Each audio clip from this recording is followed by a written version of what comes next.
All right, we are back with NBA coverage. At this current point that I am recording, it is 1:33 in the afternoon. We've gotten a few more trades, but depending on what team you follow, may not necessarily be that major. They do have some level of importance, though. To start out, on Monday, you would have the Thunder send over a 2030 second round pick that Denver initially had possession of to the Hornets in exchange for a 2029 second round pick that the Suns have implications for as well. Because with both of these teams having involvement, for these picks to really be worth anything, the teams would have to be truly bad by these respective years. You're mainly just trying to position yourself if you're either one of these teams. And we know the Thunder are on the rise and have just an arsenal of picks, a vault of picks to work with anyways. They can afford to do this. It really doesn't affect them that much. Because chances are that the Nuggets are still going to be very good, at least, by the time 2030 hits. And there's a great chance that the Hornets are, the Suns will be good by the time that 2029 hits as well. At least somewhat capable. Also, it's a second round pick. There isn't much that you have to lose from this trade. So it's just a solid, it's just a swap. Like, there's nothing too crazy about that. Yesterday, the Mavericks would acquire Caleb Martin from the 76ers and send Quentin Grimes in the 2025 second rounder over to Philadelphia. Now, this one is pretty interesting. Why do I say that? Well, as much shit as I give Quentin Grimes, to be completely honest with you, he had been doing well over the last stretch of this season so far. With Doncic being out, you need other role players to step up. And, when Spencer Dinwiddie is as inconsistent as he is, it's nice to see that you can get quality production from Quentin Grimes in that role.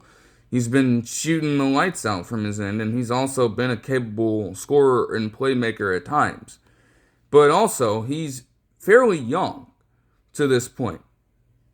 So, at the very least, the 76ers can manage to make something out of this, especially with the fact that they are just so depleted at the guard position right now. You'll take anything you need at this point. And you also get draft capital from them. You certainly have the advantage in this particular trade. Now, I'm not saying that Caleb Martin is a bad get for the Mavericks, but it's just like, why do you want to get a player in Caleb Martin that is worse offensively than Quentin Grimes this season? He's got better defense, sure, but even then he's regressed in that. And he's also going on 30, I believe. There's just no way to really make that make sense. Like, I get the win now thing, but at the same time, like, damn, you're just, like, you invested in Quentin Grimes over the course of the offseason. In what way, shape, or form do you now decide to just let him go? Like, really? Come on, man. It's just a weird one. And ironically enough, the Mavericks were getting ready, through practices and everything. They were training in the 76ers arena. They were training there, getting ready to play them later on yesterday night. So you make that swap, and then you play them later on. Now, it wasn't nationally televised, but all I can tell you is this. Joel Embiid had a triple-double. He actually played in the game. And that's a little more surprising than a triple-double. And Tyrese Maxey also had a 30-point double-double as well, with points and assists to help rally the 76ers to a close 2-point victory with a score of 118 to 116 against the Mavericks. At the very least, they were competitive in this one. And you know that you get AD in here and things could be a little different. That does offer some hope. But, yeah. What a development that is. The Lakers and Clippers would also play yesterday night, and Luka Doncic was in attendance. Lakers beat their asses in Intuit Dome.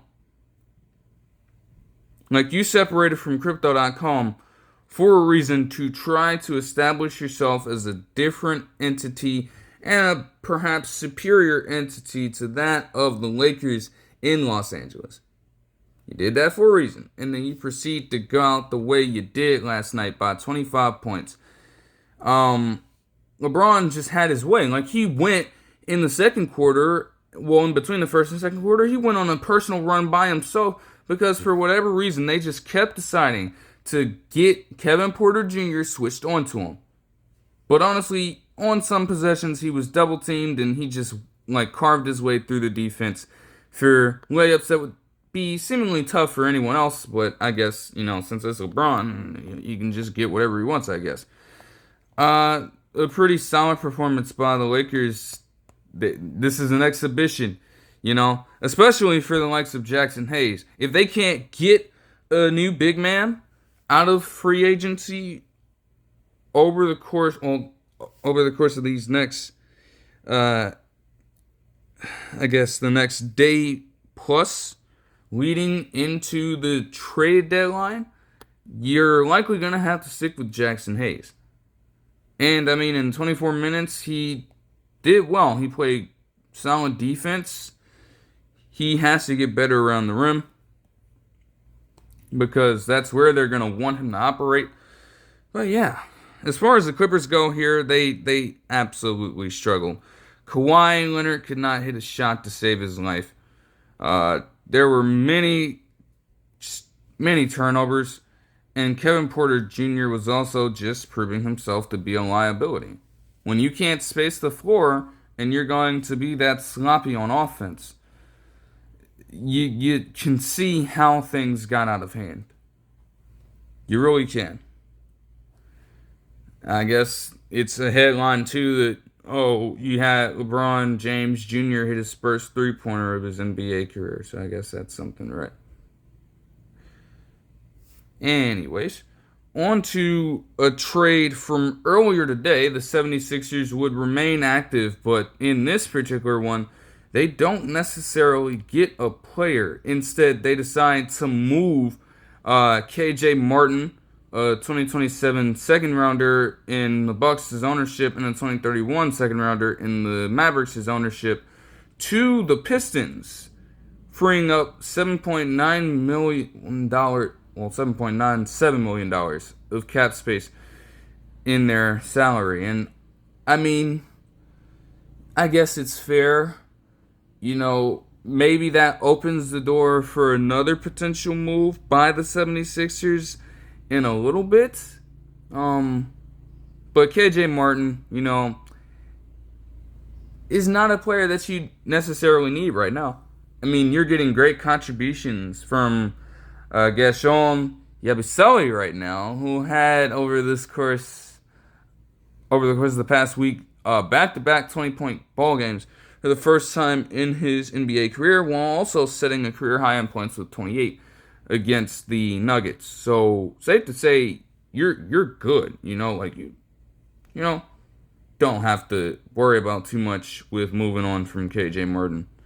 As far as the Pistons go, he's a little undersized as a wing player, and I'm not too sure about his defense, but he, very low-risk situation. You're just taking a flyer on him.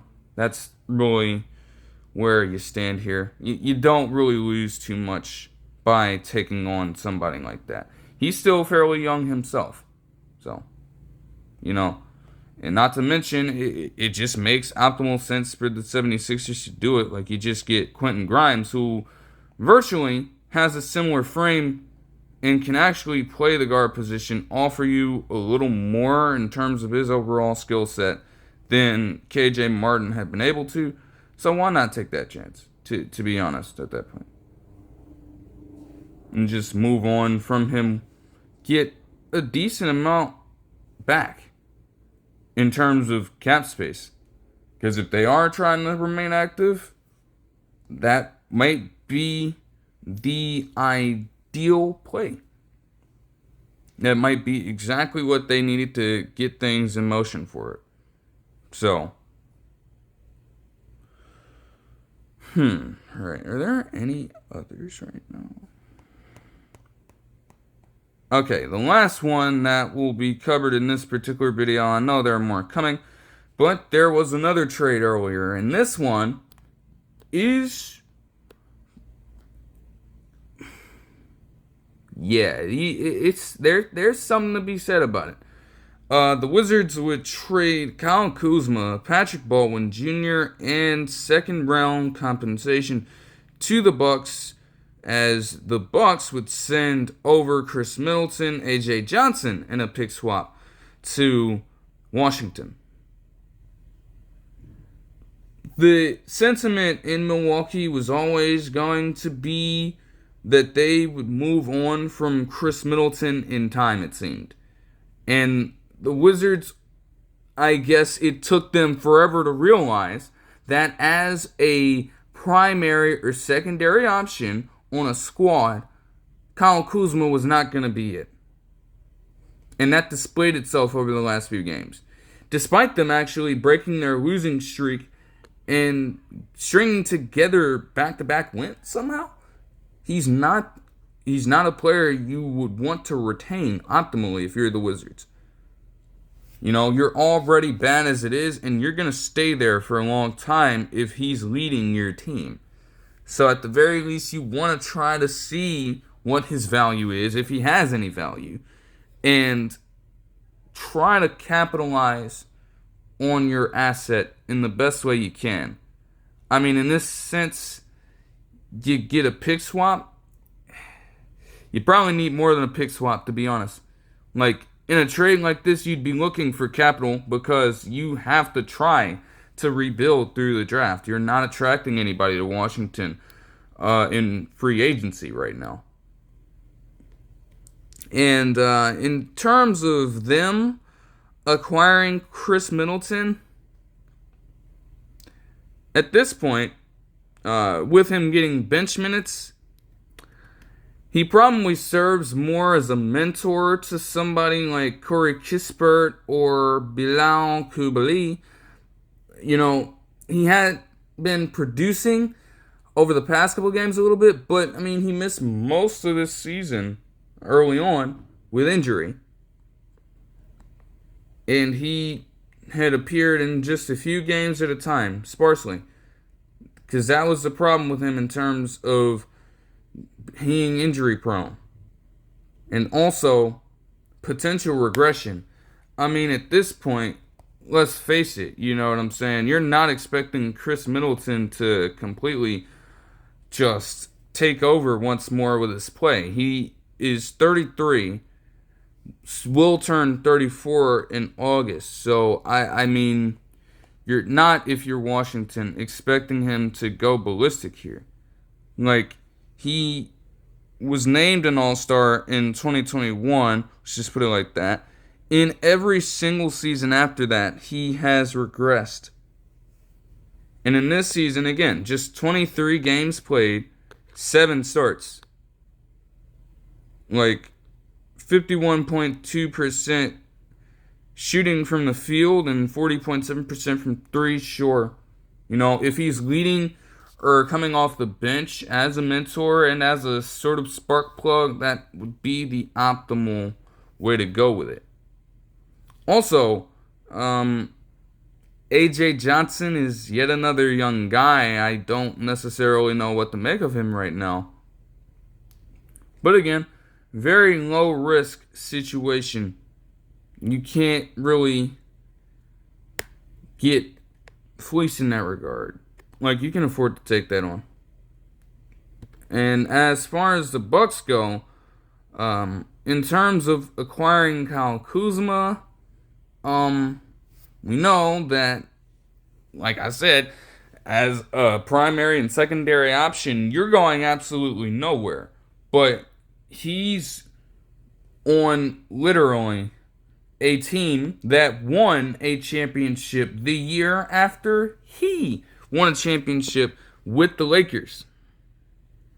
And they are light years ahead of Washington in terms of talent and in terms of overall standing. Putting him on a team led by Giannis and Dame, and having him as the potential tertiary or fourth option in this squad, especially with the numbers that he has had this season as a primary option. If you scale that back to him being a third or fourth option, with him averaging around 15.2 points per game this season, as well as 5.8 rebounds, you'll definitely take that production. The downside with him is that he can't space the floor. At least in the limited games that he played, Khris Middleton did offer them a chance to stretch the floor very effectively. But I mean, maybe that problem is mitigated a little bit with the fact that you have Taurean Prince in that lineup as well, potentially at small forward now instead of power forward. He would be small forward. I think he had been playing it anyways. So yeah, just bring Taurean Prince there. Bring Kyle Kuzma as the 4. Well, no. No, Giannis would be at the 4. Your problem was still trying to give Brook Lopez minutes. See, that's the interesting thing about that as well. You know, you are still trying to maximize all of what's left of Brook Lopez, and I don't know if I can envision him coming off the bench. Still, Kyle Kuzma doing that in that particular role, 15.2 points per game as a 6-man or bench player, oh, you'll certainly take that. A little bit of improvement, and he's also a little younger than Khris Middleton at this point. So it's a solid move to make on their end. Patrick Baldwin Jr. is also a player you can take a flyer on, really. I mean, just think about the fact that Marjon Beauchamp is still with this team, at this point. So I don't think they're opposed to having just a couple of players or so like that on their team. There were some other developments in the NBA over the past few days or so. Last week it would be detailed that the Warriors would retire Andre Iguodala's number 9 on February 23rd. Coincidentally, the Mavericks and the Warriors play on that day. It's going to be a crazy moment. I'm not going to lie. The NBA is investigating a 2023 match between the Charlotte Hornets and the New Orleans Pelicans because they found that there were irregular patterns of gambling surrounding the play of one Terry Rozier III. Now, granted, it's being looked into by the same probe that looked into everything surrounding the DeJounte Porter situation through all of what happened there. And naturally, they got him docked. He's set to serve time in prison. This is not as drastic. They're not accusing Terry Rozier III of any wrongdoing. They are merely trying to cover all of their bases.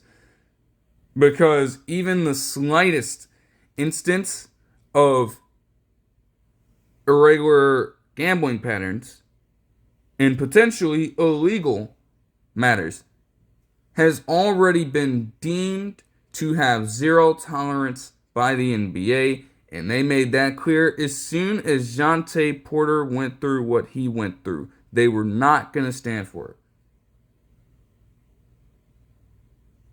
So, if anything like that went down, well, naturally, they're going to look into it.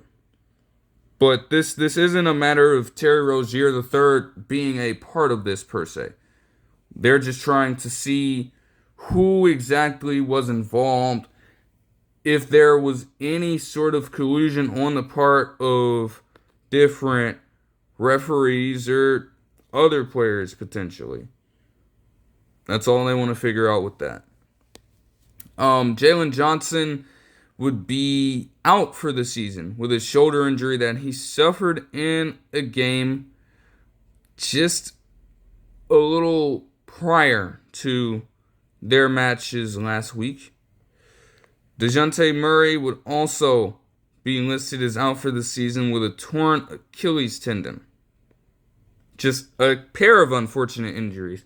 I mean, DeJounte Murray is a little older, but let's call it what it is. Both of these players were turning things around for their respective teams.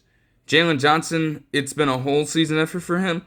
He had been doing so great. So to have such a good season end in a crushing injury like that this early on is just terrible.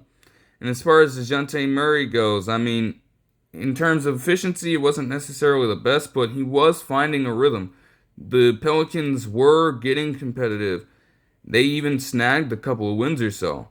But ultimately, they won't have to be led by CJ McCollum most likely now. Isaiah Stewart would be suspended for a game last week after yet another incident involving him. And Jimmy Butler, the Warriors would try to look into him and pretty much every other star you can think of at this point, as reported by multiple NBA insiders, including Shams Charania.